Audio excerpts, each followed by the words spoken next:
बच्चा, पत्ता पत्ता, गली गली, एक एक। Hey guys, welcome back to startup English classes. Very good morning to all of you. कैसे हैं आप सभी लोग? आई होप आप सभी लोग बिल्कुल अच्छे होंगे, स्वस्थ होंगे, मस्त होंगे। सो गाइस, बच्चा बच्चा, पत्ता पत्ता, गली गली, एक एक, तो इन सभी के लिए इंग्लिश में हम क्या यूज करते हैं? तो आज की क्लास में हम लोग ये सीखने वाले हैं कि जब आपके सेंटेंसेस में किसी भी नाउन की रिपीटेशन हो जाती है तो उन सेंटेंसेस को आप इंग्लिश में कैसे ट्रांसलेट करते हैं। तो आज की क्लास में हम लोग यही सीखते हैं। आइए देखते हैं। जो सेंटेंसेस हैं वो बहुत ही शानदार है। मुझे बच्चा बच्चा जानता है, इस पेड़ का पत्ता पत्ता हरा है, मेरे कमरे की एक एक वस्तु मेरे पसंद की है, उसकी एक एक बात सही है, वह गली गली में फेमस है, इस घर की एक एक चीज मेरी है। सो गाइस, सेंटेंसेस को इंग्लिश में कैसे ट्रांसलेट करेंगे आइए देखते हैं।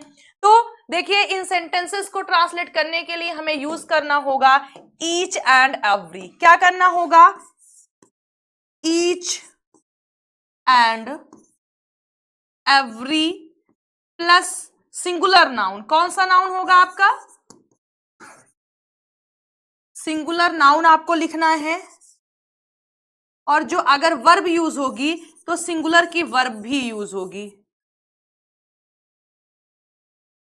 सिंगुलर की वर्ब। यानी यहां पर आपको जो बात ध्यान देनी है वो आपको लिखना है पहले ईच एंड एवरी।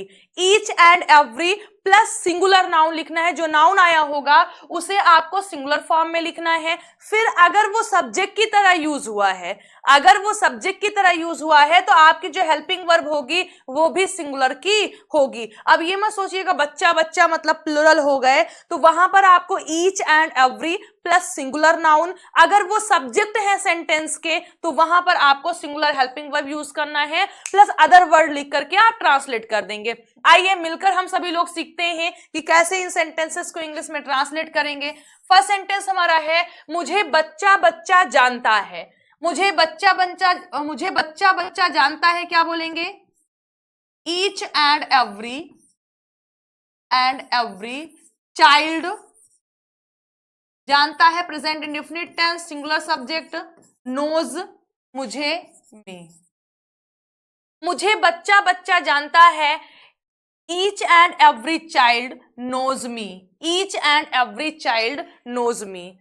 फिर नेक्स्ट देखिए, नेक्स्ट है हमारा इस पेड़ का पत्ता पत्ता हरा है। इस पेड़ का पत्ता पत्ता हरा है। So each and every leaf of this tree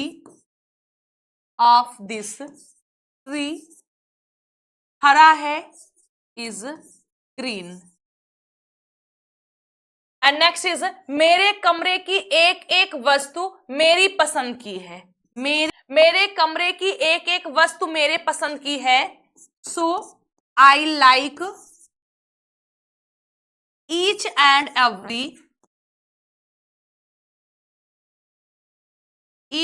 everything of my room.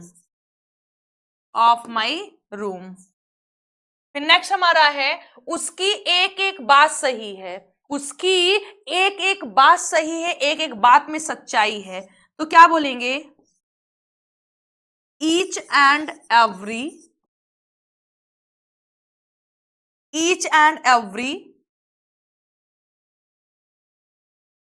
Word of his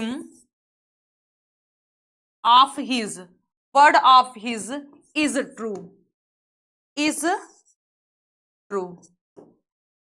क्या हो जाएगा? उसकी एक एक बात सही है, each and every word of his is true. फिर नेक्स्ट हमारा है वह गली गली में फेमस है। वह गली गली में फेमस है। So he is famous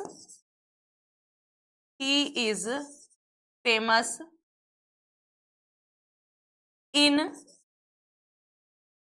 each and every street.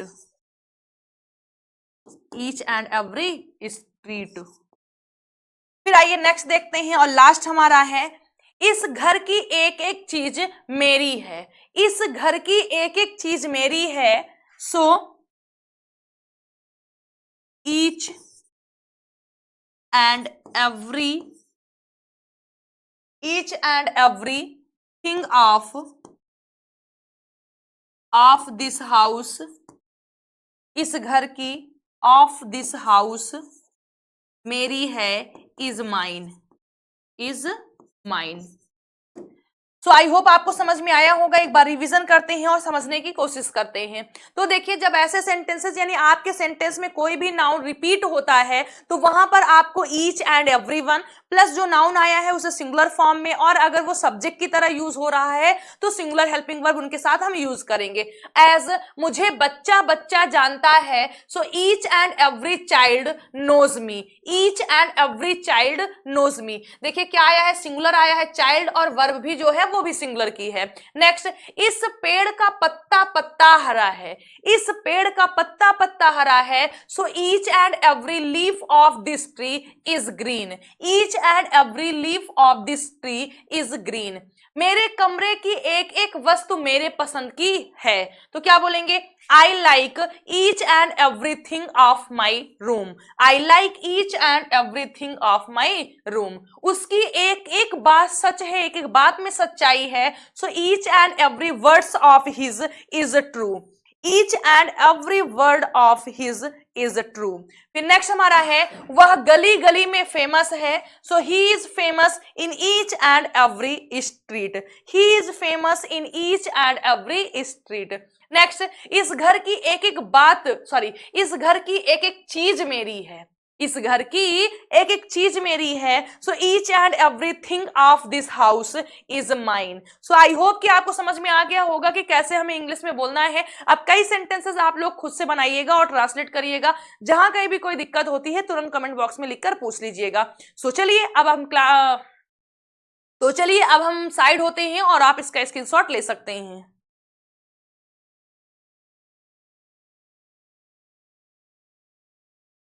So I hope आपने ले लिया होगा, और अगर ऐसे इंटरेस्टिंग वीडियोस और चाहिए, ऐसे इंटरेस्टिंग सेंटेंसेस और सीखना चाहते हैं तो कमेंट बॉक्स में लिखिए दिल मांगे मोर। और चलिए क्लास को यहीं पर फिनिश करते हैं। If you have any question, any doubt, then you can write in comment box. As soon as I will get your message I will try to reply that. तो चलिए क्लास को यहीं पर फिनिश करते हैं, मिलते हैं आप लोगों से नेक्स्ट स्पोकन इंग्लिश क्लास में। So till then bye, take care, खुश रहिएगा, स्वस्थ रहिएगा और मस्त रहिएगा।